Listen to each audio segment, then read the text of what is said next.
오늘 설교 제목은 그 마지막 회복을 넘어 부흥으로의 마지막 시리즈인 부흥은 계속됩니다.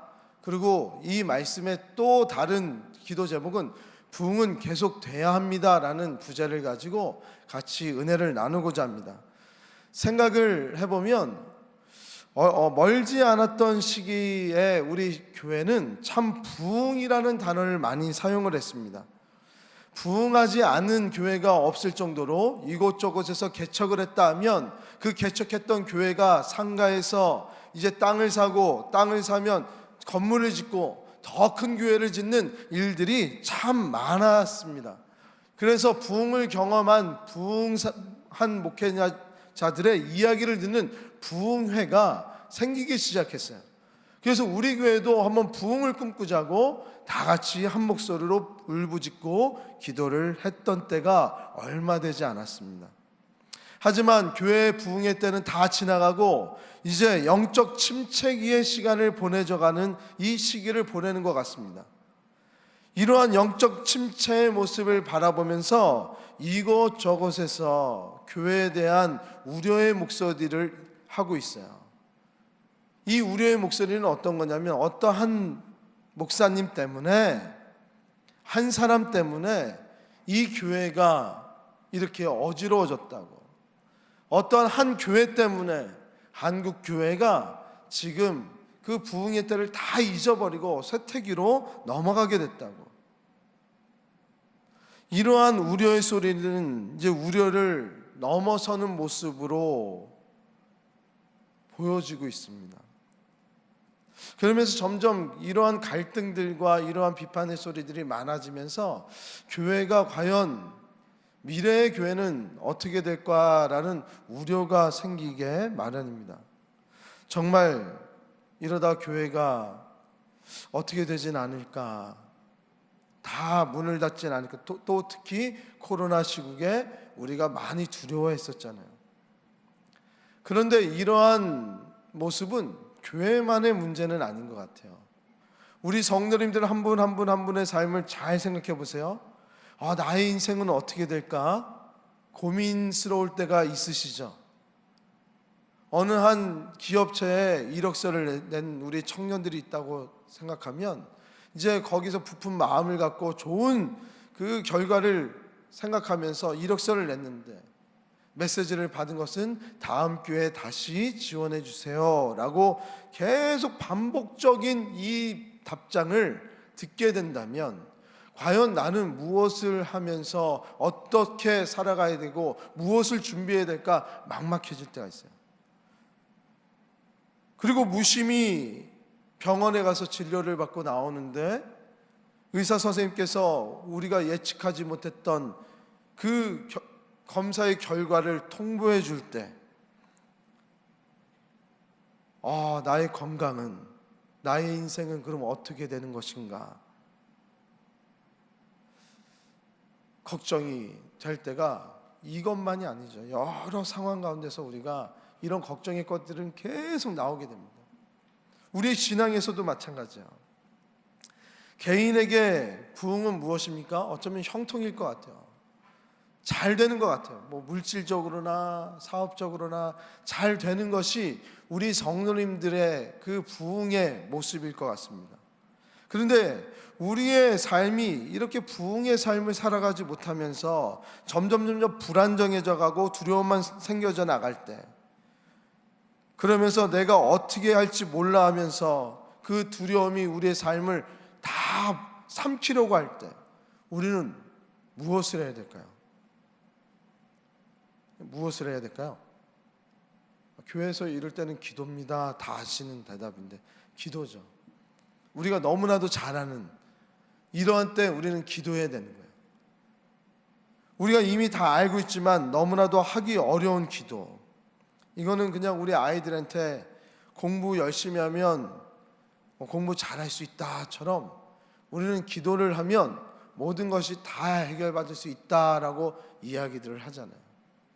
그런데 문제는 기도를 하고 또 해서 정말 오랜 시간 하나님의 응답을 기다리고 그 침묵하시는 하나님의 입술을 떼어질 때까지 끝까지 기도하면서 나갔을 때 하나님께서 응답하신 응답이 이러한 내용이었으면 우리 성도님은 어떻게 하시겠습니까? 하나님의 응답이 이런 거예요. 너희가 살아있는 동안에 내가 너희들이 놀라서 도저히 믿지 못할 일을 벌일 뿐 아니라 기겁할 일을 내가 행하겠다고. 이렇게 응답해 주시면 우리 성도님들은 좋으시겠습니까? 나쁘시겠습니까? 약간 헷갈리시죠? 좋은 것 같은데 기겁한다는 단어는 뭔가 좋지 않을 때 쓰는 것 같고, 뭔가 우리가 놀라서 믿지 못할 일을 행하신다는 하나님의 위대한 일은 우리에게 뭔가 행하시는 것 같고, 이 말씀이 좀 확실하게 와닿진 않아요. 이게 하박국 1장 1절부터 6절까지의 말씀의 내용을 요약한 거예요. 그러면서 하박국에게 하나님은 얘기를 하세요. 이 놀라운 일이 무엇인지. 이 절망 가운데서 하박국은 하나님에게 이제 이스라엘 백성이 이제 다 멸망할 것이라는 얘기를 통보를 받고 하박국은 기도를 했어요. 하나님의 응답을. 미래가 두려워서 기도를 했다는 것입니다. 그런데 이스라엘의 멸망을 막아달라고, 구원을 해달라고 기도했던 하박국에게 하나님이 오늘의 이 말씀을 해주시면서 이후에 쭉 펼쳐져 나가는 말씀이 무엇이냐면, 내가 너희 이스라엘에게 더 큰 고통을 주고 더 큰 절망을 주고 너희 미래를 다 앗아가 버리겠다고 그렇게 얘기를 합니다. 저 갈대아 사람들이 너희들을 침공해서 너희들은 다 멸망할 것이라고 응답을 해주고 계시다면 우리 성도님들은 어떠하시겠습니까? 응답을 위해서 기도를 했는데 우리의 이 기도를 하면 할수록 하나님의 응답은 더 우리의 미래에 대한 암울한 응답밖에 없어요. 우리 개인을 위해서 기도를 했는데, 우리 교회를 위해서 기도했는데, 이 교회의 모습과 우리 개인의 모습과 나의 미래의 모습, 우리의 자녀의 모습들은 계속 암담하기만 한 거예요. 참 쉽지 않은 문제죠.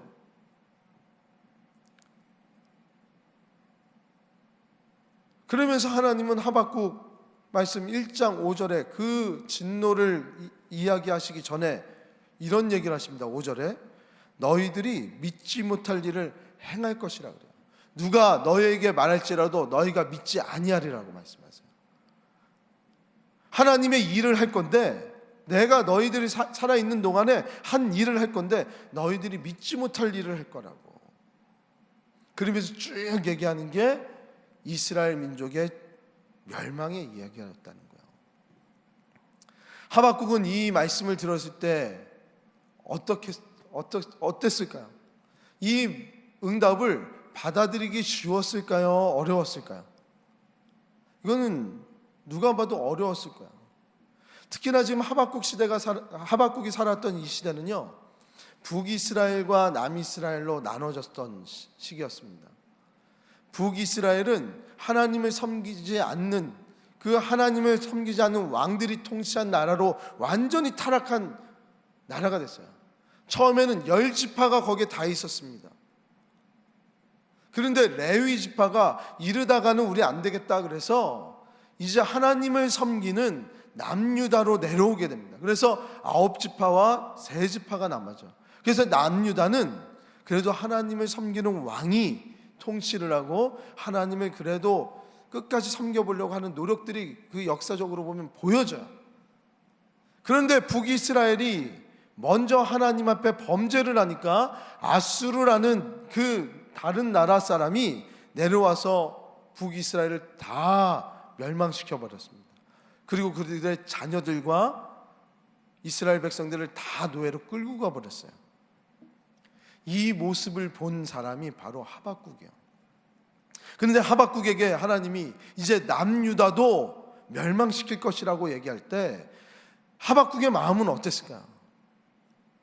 고통을 겪고 있는 우리 성도님들에게요, 그 고통보다 더 큰 고통, 내가 알고 내가 체험했던 그 고통을 다시금 더 크게, 아예 모든 희망을 다 사라져가게 그 고통을 다시금 겪게 하신다면 우리 성도님들은 어떻게 하시겠습니까? 그런 하나님은 믿을 필요 없잖아요. 우리는 우리 삶의 형통함을 위해서, 잘됨을 위해서 하나님 섬기는 자들 아닙니까? 우리의 구원을 위해서. 근데 하나님은 지금 모든 것을 진멸하시는 것 같아요. 그래서 하박국은 기도합니다. 어떻게 갈대아인, 그거는 바벨론을 얘기합니다. 아브라함이 갈대아 우르에서 나온 것처럼 그 갈대아 우르에서 번성하였던 민족이 바벨론이에요. 그들이 이제 아수르를 침공해서 아수르를 다 멸망시켰습니다. 그래서 아수르에 끌려갔던 이스라엘 포로들을 또 끌고 내려왔어요. 그런데 또다시 남유다를 침공하겠다는 거예요. 그러니까 하박국은 하나님은 어떻게 저 악한 사람들이 하나님이 택하신 백성들을 흔들 수 있고 어떻게 공격할 수 있습니까? 이거는 하나님의 뜻에 반하는 거 아닙니까? 하나님은 구원의 하나님이시고 우리에게 늘 피할 바위를 주시는 하나님 아니십니까? 우리가 애통하고 기도를 하면 하나님께서 피할 바위를 주신다고 하셨으니까 주님 제발 좀 구원해 달라고. 근데 그럴 때마다 하나님 더 큰 벌을 줄 거고 희망을 없애버리면서 침묵하시는 거예요. 하박국은 기도하면 기도할수록 어떤 마음이 들었을까요? 공포와 불안감을 떠나서, 고통을 떠나서 하나님에 대한 원망이 생기겠죠. 어떻게 하나님 그럴 수 있냐고. 이런 하나님이면 없어도 되는 하나님인 거예요. 우리가 교회에서요, 그 신앙생활을 하다가 한 번 상처를 받고 두 번 상처를 받고 똑같은 상처들을 계속 반복해서 받으면 우리는 우리 신앙이 무너져 내려요. 왜요? 어떻게 저런 사람이 교회를 다니고 어떻게 저런 사람이 상처를 주냐고. 하나님, 이건 있을 수 없지 않냐고. 그러면서 신앙이 점점 멀어지는 거 아닙니까? 하나님을 원망하게 되는 거 아닙니까? 하박국도 지금 똑같은 거죠. 하박국은 지금 자신의 민족의 생존을 위해서 처절하게 부르짖고 있는 거예요. 자신의 민족이 사라질 그 위기 가운데서, 그 억울함이 생긴 상황 가운데서, 희망이 보이지 않는 상황 가운데서 그냥 답답하고 짜증나고 하나님을 원망스러워하면서 계속 기도했던 게 하박국 2장의 말씀입니다.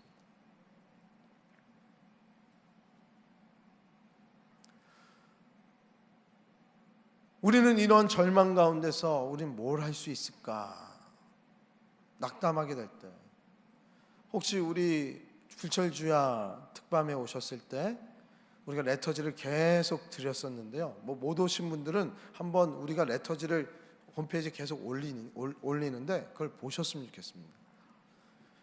부흥의 진원지라는 시리즈로 우리 그 일면 그 기획 기사를 저희가 계속 목사님들이 연구해서 그거를 이제 기획 기사로 저희가 써내려갔어요. 그 기획 기사를 이렇게 보면 한결같이 공통점이 있습니다. 부흥이 일어났던 그 곳곳마다 그곳에는 가장 잔인하고 가장 암울하고 가장 절망스러운 시기 때 그곳에서 부흥의 역사가 일어났다는 사실이에요. 어떻게 이런 일이 일어날 수 있을까? 어떤 면에서 하나님은 이러한 암울하고 힘든 상황 가운데서 우리의 절박함을 사용하시는 것 같아요. 그게 사실은 저는 너무나도 싫었습니다. 왜 하나님은 우리를 절박한 그곳까지 다 내려놓게 하셔서 그곳에서 다시 왜 우리를 회복시키시나? 그래서 우리의 절박함은 무엇입니까? 내가 할 수 없다는 것을 느끼는 것이 절박함 아닙니까? 절박할 때 우리는 누군가의 도움을 받아서라도 내 자존심을 다 내려놓고도 나의 이 삶을 좀 건져주길 원하고 다른 어떤 일들이 있길, 희망적인 일들이 있기를 원하는 상태가 절박한 상태 아닙니까?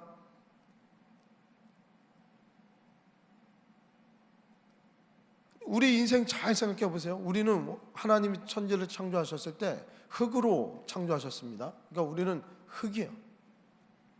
흙으로 우리의 쉐이프를 이렇게 형상을 만들었어요. 하나님의 형상으로. 그리고 그 코에 무엇을 넣으셨죠? 흙에 생기를 부어넣으셨어요.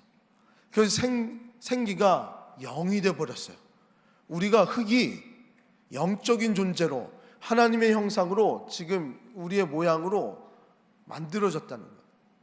근데 우리는 하나님의 형상으로 지음 받았지만 여전히 우리는, 우리의 능력은 흙의 능력으로밖에 살아갈 수 없는 부족한 자들이라는 거예요.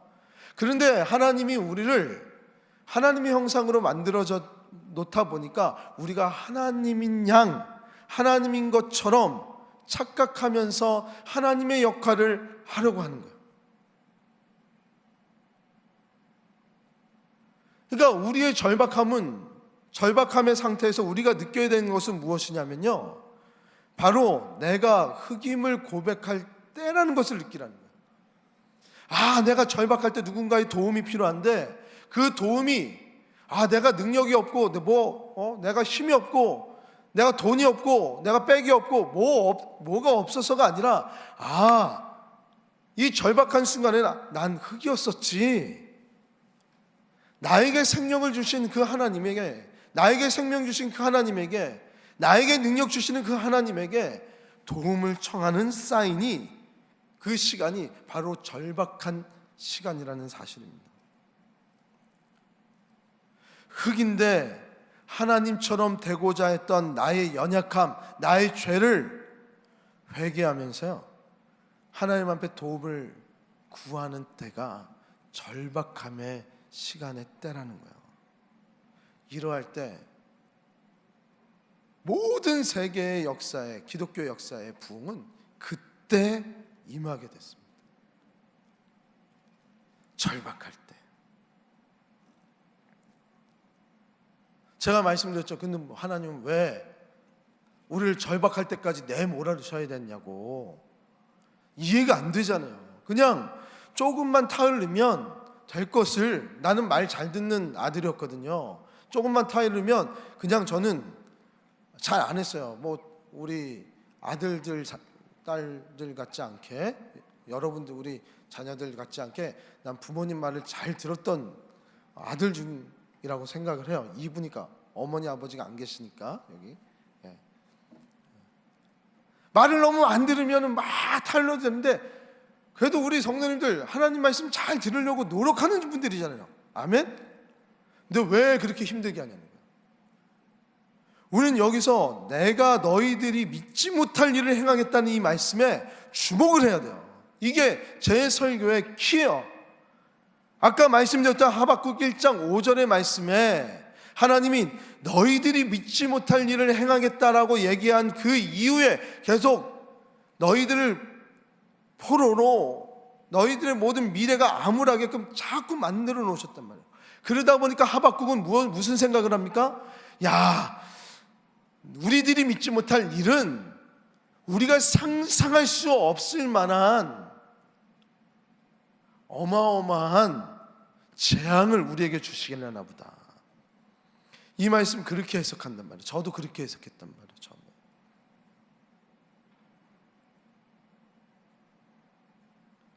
근데 하나님은 우리에게 징벌을 원하시는 하나님이십니까? 아니면 우리에게 늘 좋은 것을 주시길 원하시는 하나님이십니까? 늘 좋은 걸 주시길 원하시는 하나님이시죠. 그게 우리의 상황 가운데서 믿기 어려울 때가 생긴 것뿐이지, 하나님의 이 성품은 절대로 변함이 없으십니다. 하나님은 우리를 구원해 주셔서 우리를 부흥의 삶으로 살기를 원하게끔 만들기 원하시는 거예요. 하나님은 우리 성도님들에게, 우리 교회에게 다 계획이 있으세요. 이거 믿음의 고백을 영화에서 쓴 것 같아요. 누구 다 계획이 계획이 있구나. 꼭 그렇게 믿음의 고백을 사용한 것 같아요. 하나님의 계획이 다 있으세요. 아랍 속담에 이런 말씀이 있습니다. 햇볕만 쏟아지는 곳은 사막이 된대요. 굳은 날씨로 비가 없는 곳은 사막이 될 수밖에 없습니다. 항상 기뻐하고 항상 행복하면 우리들은 너무나도 좋겠지만 그것은 사막이 되는 거예요. 한번 생각해 보세요. 정말 매일 기쁘고 매일 웃음이 끊이지 않는 가정이 된다 그러세요.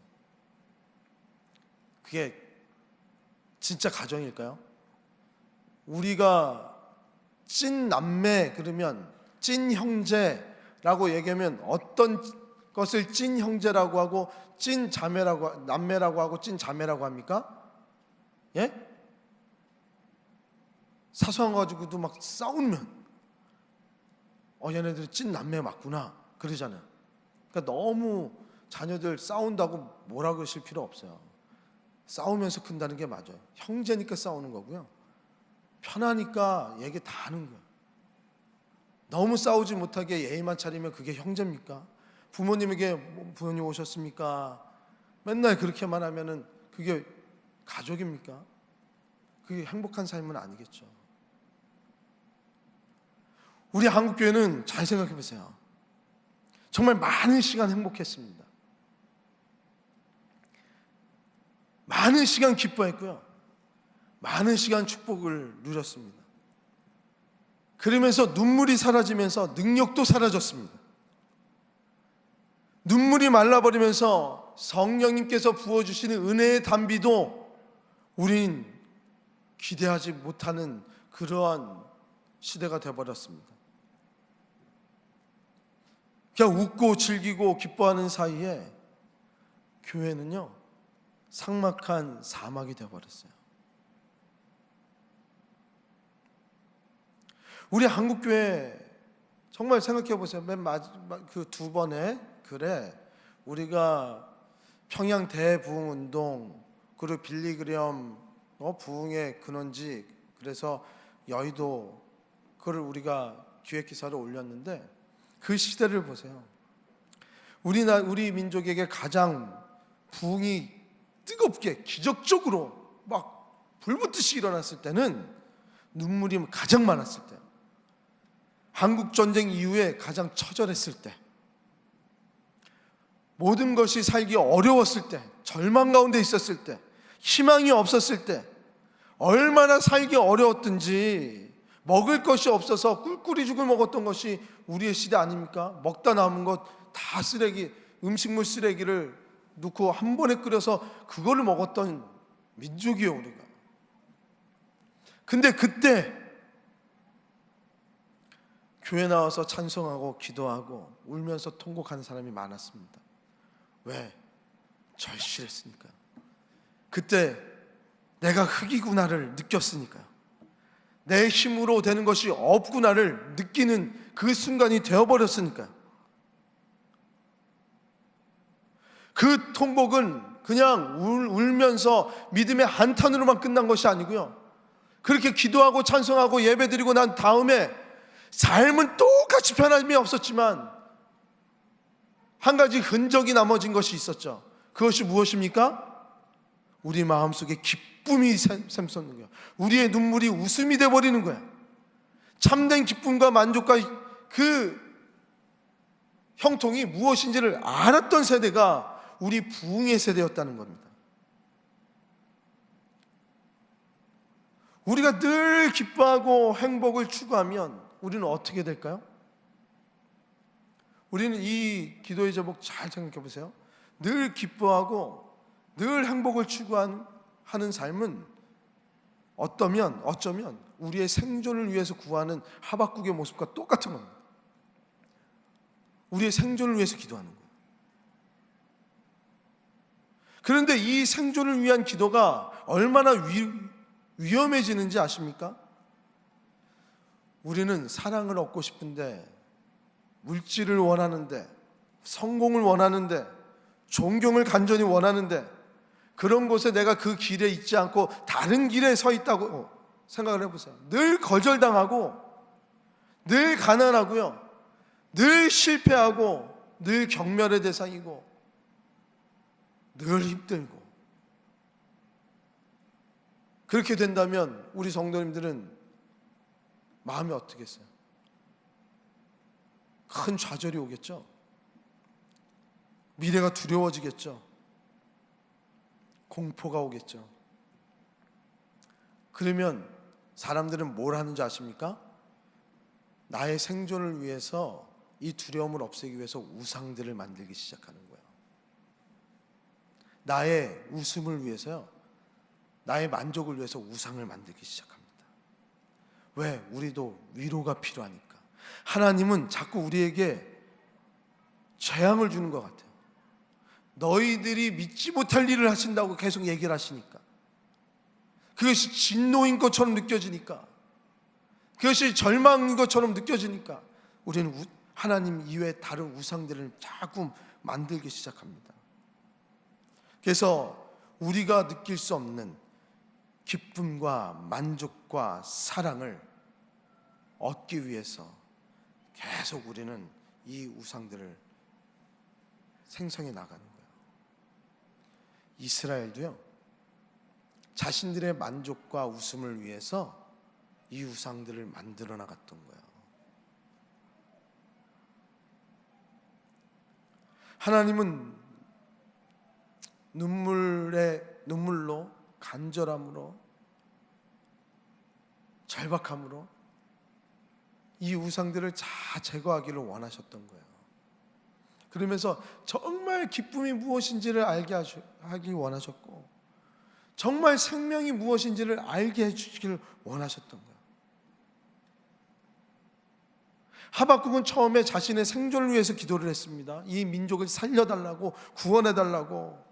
하나님의 응답의 소리가 들리지 않아도 끊임없이 기도했고요, 하나님의 음성이 들렸을 때에 너희의 믿지 못할 일들이라고 얘기할 때 그것은 진노라고만 생각했습니다. 하지만 하나님의 마음을 기도를 하면서 알아져 갔을 때, 너희들이 믿지 못할 일이라는 이 말씀에 반응을 달리해 보입니다. 우리를 진멸할 이만한 진노를, 너희가 믿지 못할 이 진노를 너희에게 주겠다는 게 아니고요, 너희의 연약함 때문에 지금은 나의 뜻이 발견되지 못해서 너희들이 믿지 못할지겠지만, 나중에 너희들에게 참된 기쁨이 무엇인지, 만족이 무엇인지, 사랑이 무엇인지를 내가 이것을 통해서 주겠다라고 하는 하나님의 마음을 읽었다는 사실이에요. 믿으십니까? 우리는 상황과 우리의 모든 상황과 어려움, 모든 것들이, 우리의 환경이 우리의 신앙에 영향을 줄 수 없다라고 얘기해요. 아니요, 영향 굉장히 많이 받습니다. 우리 그렇게 연약한 존재, 흙이다 보니까 훅 불면 쓰러지고 훅 불면 날아가고 그런 존재들이에요. 그걸 우리는 인정해야 돼요.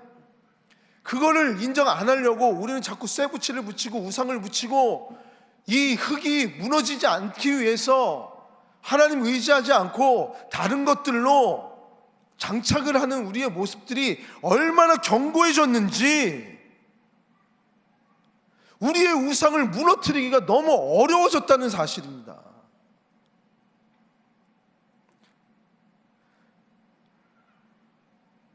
하박국은 그것을 본 거예요. 우리에게 붙여졌던 이 덕지덕지 붙이고 혐오스러운 이 쇠붙이와 혐오스러우게 보이는 이 내 모습, 이거를 다 무너뜨리고 정말 온전한 흙의 모습으로 하나님이 주신 아름다운 형상으로 우리를 지으시려고 이거를 하나하나 띄어나가시는 것이구나. 고통스러워도 그 구원의 마음을 알았을 때 이 하박국 선지자가 어떻게 기도가 바뀌었는지 아십니까?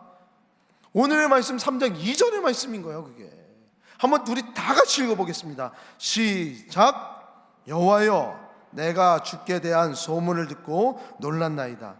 여호와여 주는 주의 일을 이 수년 내에 부응하게 하옵소서. 이 수년 내에 나타내시옵소서. 진노 중에라도 긍휼을 잊지 마옵소서. 아멘. 하박국이 맨 마지막에 진노를 받아들이죠. 이 진노를 피해달라고 기도했던 사람이 이 진노를 받아들이면서 무엇이라고 얘기합니까? 진노 중에 긍휼을 잊지 마소서. 아멘.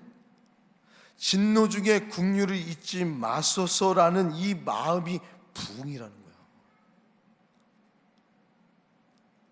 제가 처음에 말씀드렸죠. 부흥이라는 단어가 성경에 딱 한 번 나온다고.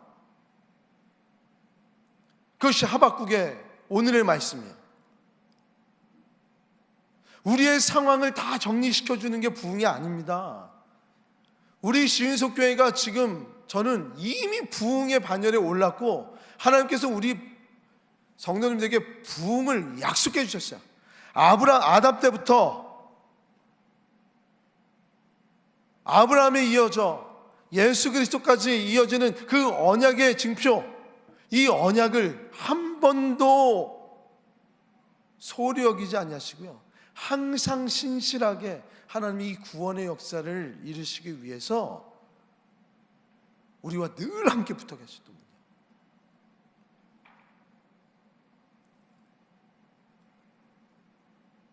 하나님이 볼 때는 우리의 시간과 하나님의 시간이 다르고 우리의 생각과 하나님의 생각이 다르다 보니까 우리는 이 절망 가운데서 우리는 이 절망스러우면 항상 우리는 극한 생각을 하잖아요. 생명을 달리해야 될 것 같은 생각, 좋지 못한 생각들, 두려움들, 좌절들, 쓰러짐, 죽음, 그 생각들이 우리를 다 에워싸게 하는데 하나님은 아니요. 이 고통 가운데, 이 진노 가운데 긍휼이 있다는 거예요. 긍휼이. 그 절박한 그 심정 안에서 우리의 우상들을 다 깨부셔야 될 시기가 필요하다는 거예요. 그만큼 우리의 우상이 무서운 거예요. 우리에게 붙어있는 이 우상을 깨트리기가 진노를 주셔야만 깰 수 있을 정도의 그 무서움이 우리의 죄라는 거예요.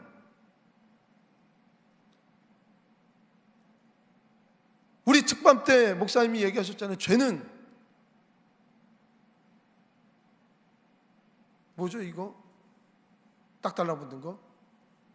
거머리 같아서 피를 봐야지만 해결된다고. 우리의 우상들도요, 우리 스스로 절대 깨지 못합니다. 절박함을 통해서, 피를 토하는 그 기도를 통해서, 회개를 통해서 우리는 우리의 우상들을 다 제거할 수가 있는 거예요. 그러니까 하박국은 부흥에 대해서 이렇게 얘기하는 거예요. 암울하고 고통스러운 시간에도 절망하지 않고 부흥을 경험한, 그 긍휼을 경험한 상태. 이 부흥이라는 단어는 하박국에만 나오는 특수한 단어라 그랬어요. 긍휼, 진노 가운데서 긍휼을 얻는 것이 부흥입니다. 성경의 내용은 두 가지예요. 잘 보세요. 첫 번째는 인간의 문제입니다. 인간은 항상 문제를 일으켜요. 항상 문제를 달고 살아요. 그런데 이 문제를 누가 해결해 주냐? 하나님이 해결해 주시는 거예요. 문제를 하나님이 해결시켜 주시는 거예요. 이것이 성경입니다. 우리의 인생도 문제 많은 인간이, 내가 절망 가운데 있을 때 누가 해결해 주십니까? 하나님께서. 그것이 부흥인 거예요. 소망이 사라진 그곳에서 소망의 그 희망이, 믿음이 생겼다는 것, 그것이 부흥이라는 사실입니다. 영어로 부흥이 무슨 단어인지 아십니까? 리바이벌이에요. 리바이벌. 그럼 보여주셔도 됩니다. 리바이벌은 다시 산다는 단어. 그래서 우리는 산다, 샌드 A, 산다. 이 컵 다 받아가시기 바랍니다. 다 받아가시면 안 되고, 이거 전참하신 분, 이거 받으신 분들, 다 어려우신 분들 꼭 오늘 바꿔가세요. 산다. 우리는 다시 사는데, 다시 사는 게 어떻게 다시 살아야 합니까? 부흥을 경험한 사람은 어떻게 다시 사냐면 다른 일상의 가치로 살아가는 것이 부흥인 거예요. 어떤 다른 가치입니까? 복음의 가치로, 말씀의 가치로, 은혜의 가치로, 부활의 가치로, 생명의 가치로 다시 살아가는 것이 부흥의 삶을 경험하는 우리 성도님들의 삶이라는 거예요. 믿으십니까? 그러니까 어떤 상황에서도 우리는 절망이 우리에게 어울리지 않는 거야. 고통 가운데 있어서 우리가 없음으로 인해서, 아픔으로 인해서 우리는 고통받을 수 있습니다. 우리는 괴로워할 수 있어요. 절망 앞에 놓여질 수 있어요. 하지만 이 아픔과 없음과 괴로움의 순간에 우린 여호와로 즐거워하는 그 부흥을 이미 다 경험한 자들이라는 사실입니다. 아멘. 우리 성도님들 아멘. 우리 계속 목사님들도 아멘 유도하셨죠. 아멘. 하박국은 이 사실을 깨달은 거예요. 야, 부흥이란, 다시 산다는 것은 우리의 환경과 상관없이 하나님이 주시는 그 진노가 중요한 게 아니라 긍휼이 중요한 거구나. 그 하나님이 주신 긍휼로 살아가고 여호와로 즐거워하는 것이 나의 삶이구나. 그래서 하박국 선지자는 그 괴로움을 통하며 하나님을 원망하는 기도를 다 제거하고 이 사실을 깨닫고 난 다음에 하박국 3장 17절 18절에 이렇게 얘기합니다. 비록 무화과 나무가 무성하지 못하며 포도 열매가 없으며 감람나무에 소출이 없으며 밭에 먹을 것이 없으며 우리의 양이 없으며 외양간 소가 없을지라도. 얼마나 고통스럽습니까? 모든 것이 없는데. 이 농부의 마음 느끼세요? 소출이 없는 농부의 마음은 얼마나 절망적이에요. 그럼에도 불구하고 나는 여호와로 말미암아 즐거워하며 나의 구원의 하나님으로 말미암아 기뻐하리로다. 아멘. 이것이 부흥이에요. 그러면 우리 시은석 교회는 부흥을 경험한 교회입니까?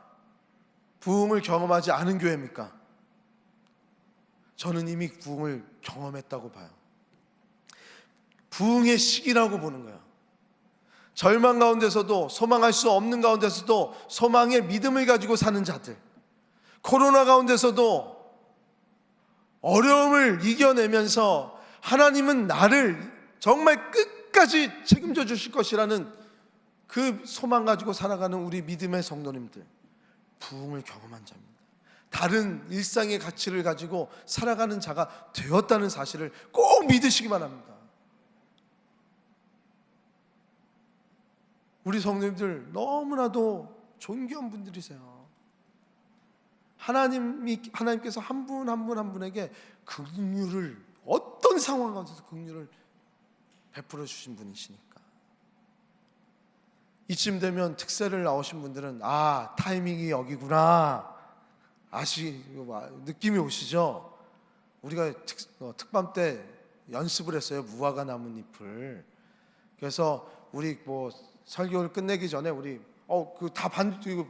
그 안 해도 돼요. 피아노만 있으면 돼요. 무화과 나뭇잎이 마르고 한번 찬양 한번 해볼까요? 무화과 나뭇잎이 마르고 포도 열매가 없으며 감람나무 열매 그치고 텃밭에 식물이 없어도 우리의 양떼가 없으며 외양간 송아지 없어도 난 여호와로 즐거워하니 난 여호와로 즐거워하니 마지막에 지금 이제 하리라 호이 호이. 왜 이거를 했냐면 어색해서 안 하시는 분들이 계시는데 절망이 올 때 이 두 손가락을 꼭 기억하세요. 그러면서 슬플 때 이 두 손가락을 이렇게 내미세요. 무화과나 눈물 흘릴 때, 괴로워할 때, 자녀가 말을 안 들 때 두 손가락, 하늘을 찌르고 땅을 찌르고 난 여호와로 말미암아 즐거워한다는 이 고백을 우리 성도님들 어떤 상황 가운데서도 다 누리시는 그 축복이 우리 성도님들에게 가득 넘치기를 주님의 이름으로 축복합니다. 아멘. 오늘 설교 다 잊어버려도요, 절망할 때 이 두 손가락은 잊지 말아주세요. 네? 정말 이 두 손가락, 무화과 나뭇잎이 여호와로 즐거워하자. 지금 즐거워할 때구나, 부흥을 경험해야 될 때구나. 그거를 꼭 아시기를